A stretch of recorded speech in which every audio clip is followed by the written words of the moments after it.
কেননা মানুষের মেমোরি এখন আর মানুষের কাছে নাই। আমাদের মেমোরি এখন চলে গেছে প্রযুক্তির ভিতরে। এই জন্য একটা উদাহরণ দিব। এইখানে কোন ছেলে দাঁড়ায়া, স্কুল হোক, কলেজ হোক, ইউনিভার্সিটি হোক, ও 17 নম্বরের নামটা আমাকে শোনাইতে পারবে না। চ্যালেঞ্জ, 17 নামটা শোনাইতে পারবে না। ও বললেই ক্যালকুলেটর নিয়ে প্রথমে পূরণ করবে, তারপরে শোনাবে, মুখস্থ পারবেন। অথচ এই বুড়া করে জিজ্ঞেস করেন, যারা ক্লাস 5 পর্যন্ত পড়ছে ওরা 25-এর নামটা মুখস্থ করতে হয়েছে। জিজ্ঞেস করেন, মনে হয় মনটা করে নাই। 25-এর পর্যন্ত নামটা মুখস্থ করতে হয়েছে, নাইলে বেতের বাড়ি খবর ছিল, ঠিক না? আজকের পোলাপান 8-এর নামটা জানে না। প্রযুক্তিতে চলে গেছে ক্যালকুলেটর। আগে বড় বড় মুদি দোকানে হিসাব হইতো, চোতা লিখতো, তারপরে মুখে মুখে হিসাব করত। এখন সব ক্যালকুলেটর। বুঝা গেল আমাদের ব্রেন প্রযুক্তিতে চলে গেছে, ছোট হয়ে গেছে। এই জন্য কথা লম্বা বললে মনে থাকবে না, এই জন্য থাকেও না। ওয়াজ শোনে বটে, কিন্তু মাঠের বাহিরে নেওয়া যায় না। কেননা উঠতে দেরি, ওর মন থেকে বলতে দেরি করে না। এই জন্য কথা কিন্তু শর্ট হবে, খুব মনোযোগ দিয়ে শুনতে হবে। আর সুর তো হবেই না, না আমার কাছে সুর নাই, কোত্থেকে দিব? আমি যেটা বুঝাইতে চাইতেছিলাম, মোটা কথা কিন্তু ভালো মতে মনে রাখেন, যাকে আল্লাহ সদ ইচ্ছায় মুসলমানের ঘরে অস্তিত্ব দিছেন। মুসলমানের ঘরে আপনার অস্তিত্ব কার ইচ্ছায়? আপনার ইচ্ছায়? কার ইচ্ছায়? কার পছন্দে? Car selection?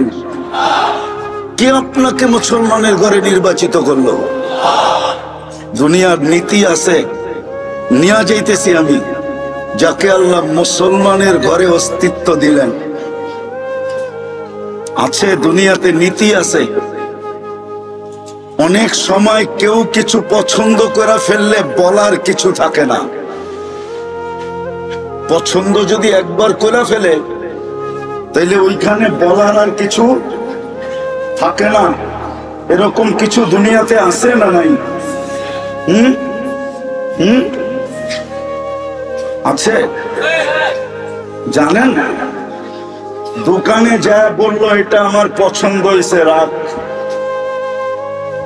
মালিকও বলবো রাইখা দে। এটুক দিয়া যদি মন ভরে তাইলে ভালো। আর যদি কিছু বললাম, হইতে পারে কতক্ষণ পরে বিরাট একটা লিস্টি পাঠায় দিবে, আর আমি পুরা উঠায় দিতে বাধ্য হব। আছে এরকম না নাই? না মনে হয় বোঝেন না আপনারা। আছে। প্রত্যেক এলাকায় এরকম কিছু লোক আছে। কখনো পছন্দ হয়ে গেলে আর করার কিছু। আপনাকে পছন্দ করছে মুসলমান হিসাবে কে? কে নির্বাচিত করছে? কে চয়েস করছে? মনে থাকবে তো এটা? মুসলমান হিসাবে কে চয়েস করছে? আরে ভালো মতে বলেন। আল্লাহ বললে গুনাহ হবে না, প্রত্যেকবারে 40 নেকি পাবেন। 40 নেকি। যতবার আল্লাহ বলবেন অতবার কত নেকি? কত? মনে হয় কম মনে হইলো, ঠিক না? হ্যাঁ, এই উম্মত তো 1 নেকি দিয়ে জান্নাতে যাবে, আপনার কাছে তো 40টা আছে। 100 বার বললে কতবার হয় জানেন? কত? কয় হাজার নেকি হয়? 4100 বার আল্লাহ বললে। বলে তো না, বলেন। এইখানে তো কয়জন হবে যে ডেলি 200 বার আল্লাহ বলে? সাধ্য অনুযায়ী আল্লাহ যেন আমাদেরকে আমল করার তৌফিক দান করেন। ছোট দুটা অনুরোধ থাকবে, কথাগুলো যত বেশি মনোযোগ দিয়ে শুনতে পারি, আমার মনোযোগের মাত্রা যত বাড়বে, কথাগুলো তত বেশি দিলের ভিতরে গাঁথবে বা বসবে। যদি আমার কথাটা সত্য না হতো তাহলে আল্লাহ কোরআনে কোনদিন বলতেন না ফাস্তামিউ ইদা কুরিয়াল কোরআন ফাস্তামিউ। কোরআন বা কোরআনী কথা যখন শুনো তো বড় মনোযোগী হয়ে শুনো, বেখেয়ালির সাথে না, বড় মনোযোগের সাথে। দ্বিতীয় একটা অনুরোধ হলো পরিবেশটাকে বিলকুল নিঝুম বানানো। আনসিতু, কোরআন যেটাকে বলে আনসিতু, বিলকুল চুপচাপ, হই হুল্লা না। ওয়াজে যত বেশি মনোযোগী হবে আর যত বেশি নির্জুমতা হবে তত বেশি কথা দিলে কাঁদবে। আর এটা আল্লাহর অঙ্গীকার, লাআল্লাকুম তুরহামুন। আজকে ওয়াজ তো হয়, আওয়াজ কমাও আওয়াজ। ওয়াজের জন্য আওয়াজ প্রয়োজন নাই, মনোযোগ প্রয়োজন। কনসার্টের জন্য আওয়াজ প্রয়োজন, ওইখানে মানুষ আওয়াজ দেখে আর কিছু দেখে না, আওয়াজ আর অঙ্গি ভঙ্গি দেখে। আর ওয়াজে মনোযোগ দরকার, আওয়াজ বেশি দরকার না। আওয়াজ যত মধুর মিঠা হবে তত বেশি কথা দিলের ভিতরে ঢুকবে। বিদায় এই দুটা অনুরোধ আপনাদের কাছে রইল। ইনশাআল্লাহ পুরা হবে তো? একটা মোটা কথা বলতে চাই, মোটা। আমার কথা লম্বা হবে না, হয়তো 15-20 মিনিট হবে। এই জন্য খুব মনোযোগ দিয়ে শুনতে হবে, কেননা দীর্ঘ কথায় আমি বিশ্বাসী না। কোন যুবকও তো নাই, কোন বৃদ্ধও তো নাই। পীরের মুরিদ রাগ হয়েন না, দেখতেছি অনেককে, এরাও তো নাই যে ডেলি 200 বার আল্লাহ বলে। তো ভালো মতে মনে রাখেন, যাকে আল্লাহ সৎ ইচ্ছায় নিজের পছন্দে নিজে চয়েস করা, যাকে আল্লাহ মুসলমানের ঘরে অস্তিত্ব দিলেন, শুধু এইখানেই শেষ না, শুধু মুসলমানের ঘরে অস্তিত্ব দেন নাই, সাথে সাথে সর্বশ্রেষ্ঠ নবীর উম্মত, যাকে আল্লাহ নিজের ইচ্ছায় বাছাই করা বানাইলেন। বাছাই করা, বাছাই বোঝেন কি? বাজারে গেলে বাইছা বাইছা কেনেন না? আল্লাহ আপনাকে আমাকে উম্মতে মুহাম্মদী বানাইছেন বাছাই করা। কোরআন বলে হুয়া জিতাবাকুম। আবার কবে বাছাই? মানব জাতির ভিতর থেকে সর্বপ্রথম আপনি আর আমি বাছাইকৃত। আপনাকে আমাকে বাছাই করার পরে আল্লাহ কাউকে বাছাই করেন নাই, শুধু গামলার ভিতরে ভরছেন আর এক এক নবীকে উঠায়া দিয়া দিছেন, লও তুমি এটা, লও তুমি এটা, লও তুমি এটা। এরকম নবী দুনিয়াতে আসছেন যে উনি ভাগে একজনও পান নাই। এই জন্য হাদিসে আছে, ইয়াতি ইয়াউমাল কিয়ামাতি নাবিয়্যুন, কিয়ামতের দিন এমন নবী আসবে, লাইসা মাআহু আহাদ, একজন উম্মত নাই, কেননা ওনার ভাগে পড়ে নাই। সর্বপ্রথম আমরা বাছাইকৃত, আল্লাহ কুদরতি হাত দিয়া বাছাই করছেন। তারপরে মুকুট পড়াইছেন, কুনতুম খায়রা উম্মাহ, সর্বশ্রেষ্ঠ উম্মতের মুকুট আমাদের মাথায়, তাজ আমাদের মাথায় পড়ায়া দিয়া আমাদেরকে রাইখা দিছেন, পাঠাইছেন যদিও সবার শেষে। বিদায় দুটা কথা স্মরণীয়, যে নিজেকে মুসলমান ভাবে, চাই সেটা মুখে স্বীকার করুক আর না করুক, যদি সরকারি গোপন ভাবে কাগজও লেখে, ওকেও বলতেছি আমি, আমাদের সমাজে কিছু লোক আছে যারা সচরাচর মুখে নিজেকে মুসলমান বলতে দ্বিধাবোধ করে।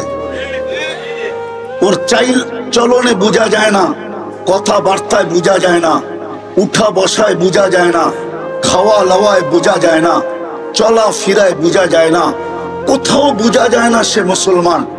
কিন্তু যেখানে সরকারি কাগজে লিখতে হয় যে তোমার ধর্ম কি, তুমি চুপে লেখা দিয়ে আসে আমার ধর্ম ইসলাম।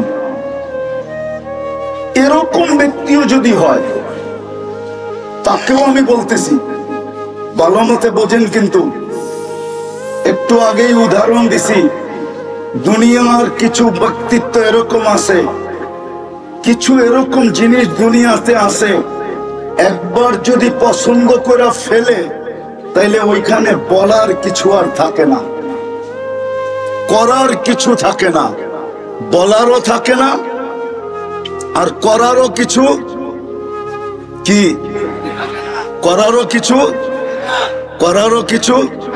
থাকে না, বলারও কিছু থাকে না। আমি এই উদাহরণ দিতে চাইতেছি না, দিতে পারলে দিতে পারি।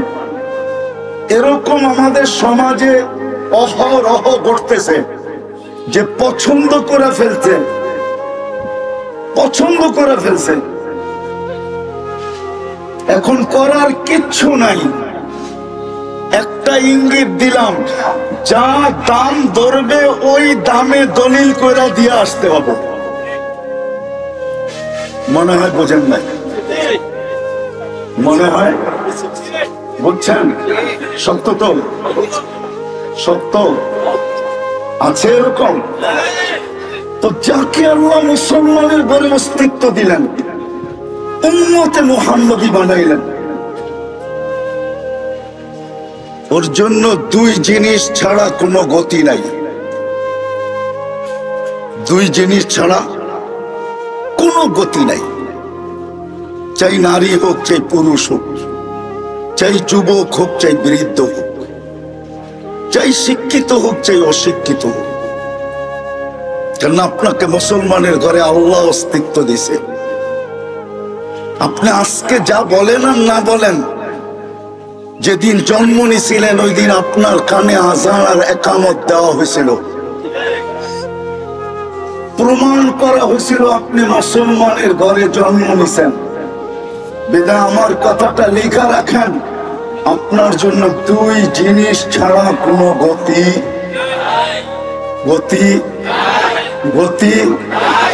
যতই তুমি চুলের স্টাইল করো। যুবকরা কিন্তু ইন্টারনেট নেটে দেখা ছাড়া এখন চুল কাটে না, জিজ্ঞাসা করেন। এরা নেটে দেখে ডিজাইন চয়েস করে, তারপরে স্ক্রিনশট দেয়, তারপরে সেলুনে নিয়ে যায়। 50 টাকার চুল ঈদের সময় 1000 টাকা দিয়ে কাটায় আসে, তারপরও 5-6 ঘন্টা বসা থেকে। কি সত্য তো না? যুবকরা মানতেছে না, গাড়ি না আটকায় দেয়, আবার ভাবতেছি পায়ে হাত রাখি, রাগ হলো না। সত্য তো। মা বোনরা যতই ফ্যাশন করুক, আজকে সব ফ্যাশন করতেছে, যতই ফ্যাশন করুক, যতই মুসলমান উন্নতি লাভ করুক, সারা দুনিয়ায় মুসলমান 70% সম্পদের মালিক বর্তমানে। 70% সারা টোটাল দুনিয়ার সম্পদের ভিতরে 70% সম্পদ মুসলমানের কাছে। বিশ্বাস হয় না? হয় না বিশ্বাস? গুগলকে জিজ্ঞাসা করেন, গুগল আমার কথা সত্য বলবে। 70% সম্পদ মুসলমানের কাছে।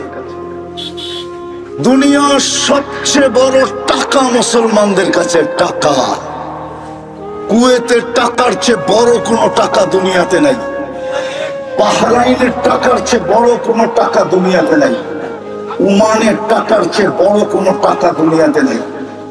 ব্রুনাইয়ের টাকার চেয়ে বড় কোনো টাকা দুনিয়াতে নেই। ডলার, ইউরো, পাউন্ড সব ছোট। পুরান কাপড় দিয়া মুসলমানের বাড়িতে যত আলমারি আছে, যত আলমারি, খোদার কসম দুনিয়ার উন্নত বিশ্বের কারো বাড়িতে পুরান কাপড় দিয়া এত আলমারি নেই। আমাকে চিনাইতে হবে না। মুসলমান যত দামি কাপড় পরে, দুনিয়ার কোন বড় লোক এত দামি কাপড় পরে না।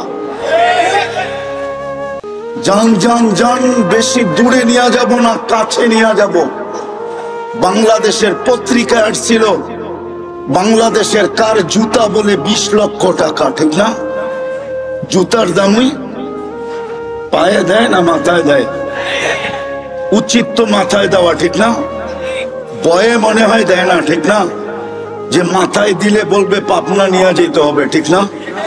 নাহলে জুতায় মাথায় দিল কেন, ঠিক না? নাইলে মনে হয় মাথায় দিত, ঠিক না? বাংলাদেশের নেটে সার্চ দিলে পাবেন টি শার্ট 1.5 লক্ষ, 2 লক্ষ, 2.5 লক্ষ টাকার টি শার্ট। 20 লাখ 25 লাখ টাকার লাডু গড়ি। মুসলমানের চেয়ে দামি জিনিস কেউ ব্যবহার করে না।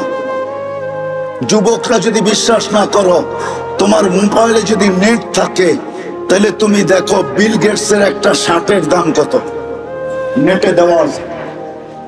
ওর প্যান্টের দাম কত দেওয়া আছে, ওর জুতার দাম কত দেওয়া আছে। দেখো দেখো কয় টাকা দাম। আর বাংলাদেশে তুমি, আমি দেখায় দিব তোমাকে, শুধু গেঞ্জির দাম 60,000 টাকা। কি গেঞ্জির দাম? আমি বুঝানোর জন্য বলতেছি, কটাক্ষ করার জন্য না। 70% সম্পদ মুসলমানের কাছে। 200 কোটি মুসলমান, সবকিছু থাকা সত্ত্বেও আজকে মুসলমান সারা দুনিয়ায় নির্যাতিত কেন, ঘৃণিত কেন, অবহেলিত কেন, লাঞ্ছিত কেন, বঞ্চিত কেন, দীক্ষিত কেন, সবচেয়ে নিকৃষ্ট কেন? দোয়া তো 24 ঘন্টা হয়। এই রমজানের মতো হেরেমের কান্না মনে হয় হেরেম 200 বছরের ভিতরে দেখছে কিনা সন্দেহ আছে। এই গত রমজানে মক্কা মদিনাতে যে কান্না হয়েছে, কান্না 200 বছরে হেরেম ওই কান্না দেখে নেয়। বলো, যারা রমজানে গেছে উমরা জিজ্ঞাসা করে, 200 বছরের ভিতরে হেরেম এরকম কান্না দেখে নেয়, এরকম চোখের পানি দেখে নেয়। কবুল তো হইল না। হইলে তো ফিলিস্তিনে ডেলি 300 লাশ পড়তো না। ঈদ লাশ আর গুলির ভিতরে হইতো না। সামনের ঈদও কি হয় জানি না। হুজুররা তো ডেলি দোয়া করে মাদ্রাসা গুলাতে, কবুল হয় না কেন? কেন হয় না? আমি আসল জায়গায় চলে আসছি, কেন আইয়ুবী সাহেব চলে আসছে, গাড়ি দেখা যাইতেছে। বিদায় কোনো বক্তাকে বসায় আমি আমার ওয়াজ শোনাইতে রাজি না, ওনাকে বসায় রাখতে রাজি না। বিদায় আমি কথা শেষ জায়গায় চলে আসছি। কেন?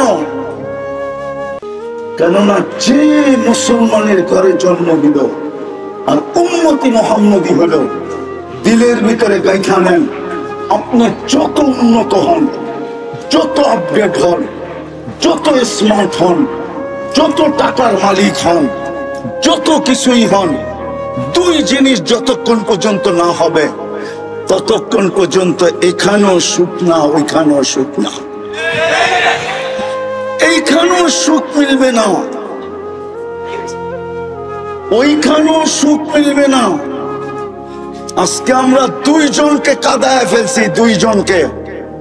আল্লাহকেও কাঁদাইছি, আল্লাহরও ইজ্জত রাখি না আমরা, রসুলেরও ইজ্জত আমরা রাখি না। দুজনকে কাঁদায় ফেলছি। যদিও শব্দটা আল্লাহর জন্য শোভনীয় না, উচিত না, আমরা আল্লাহকে নারাজ করে ফেলছি, আল্লাহর রসুলকেও নারাজ করে ফেলছি। এই জন্য আসেন তওবা করি, তওবা। আজকে তওবা করলে কাজে দিবে। যদি উম্মত তওবা করে, লিউযিকাহুম বা'দাল্লাযী আমিলু লাআল্লাহুম ইয়ারজিউন, কোরআনের এই শব্দ বুঝায়। এখন তওবা করলে, যদি তওবা করা যদি ফিরতে পারি তো কাজে দেয়। বিদায় আজকে তওবা করি আর ফিরে আসি আল্লাহ আল্লাহর রসুলকে নারাজ করার থেকে। আল্লাহকে মানি, আল্লাহর রসুলকে মানি। দুটা কাজ করতে পারলেই মনে হয় আবার রহমতের বৃষ্টি আর দৃষ্টি আমাদের উপরে পতিত হবে। নাইলে পানি যতটুকু গড়ায় গেছে আরো গড়ায় যাবে। যা বললাম, আল্লাহ আমাদেরকে আমল করার তৌফিক দান করেন। ওমা আলাইনা ইল্লাল বালাগ।